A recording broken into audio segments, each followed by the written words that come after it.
Mom,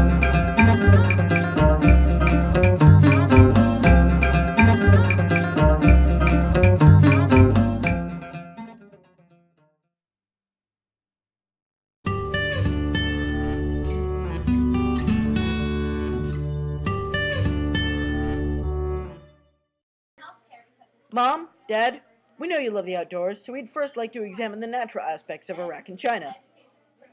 For one thing, throughout China, there's everything from beautiful bamboo forests to the huge Gobi Desert to the largest mountains in the world, the Himalayas. The Yangtze River is one of the longest in the world, and the huge plains stretch for miles. In comparison, Iraq is mostly desert, and at that, one of the hottest in the world. Aside from that, there are for the most part only small mountains. China has a huge range of climates. There are everything from snowy ski trips to surfing at the beach in store for the Chinese citizen. Iraq, however, is hot, very hot. Warm winters and blazing summers are in store, with temperatures soaring over 125 degrees Fahrenheit if you live in Iraq. On top of this, lake trips or beaches are out of the question for an Iraqi. Rainfall rarely occurs, with less than 7 inches of precipitation a year. That's only a half an inch of rain a month. We think the choice is obvious here.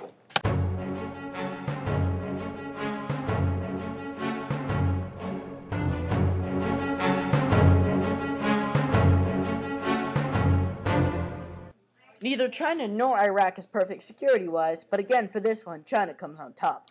China has been known to exert its force too much on the civilian population, but the violence has been on a steady decline since the Chinese open-door policy. It was established in the 80s, with death penalty down to 0.0000001% of the population in 2008. Iraq, however, is a different story. The Islamic sects of Sunni and Shia are in constant strife over the state of Iraq, and it's often very violent. As of now, there have been over 100,000 deaths since the start of the Iraq War, in civilians alone, though the rates have gone down in recent years, particularly since combat troops have left in the last few months. This is all more startling when you factor in that Iraq has only 1/30th of the population of China. Where safety is an issue, China is definitely the way to go.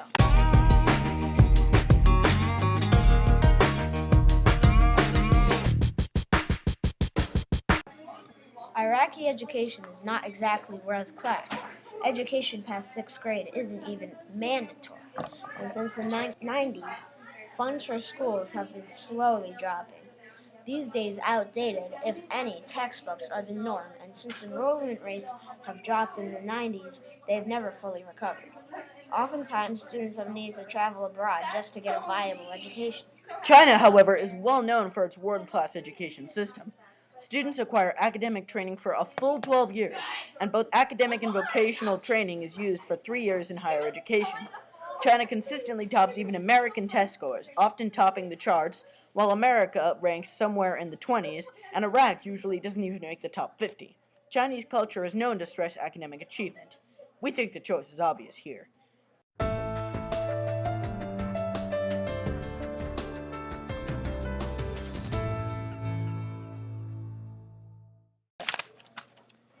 Again, both China and Iraq have their problems in terms of civil rights. The most prominent civil rights violation in China is of Tibet.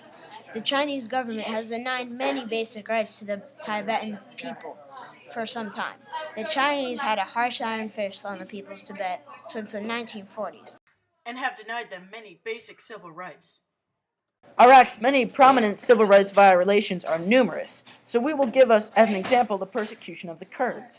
They were denied statehood after World War I and persecuted heavily under Saddam Hussein's regime, and have attempted several uprisings, the most recent being during the Gulf War of the 1990s.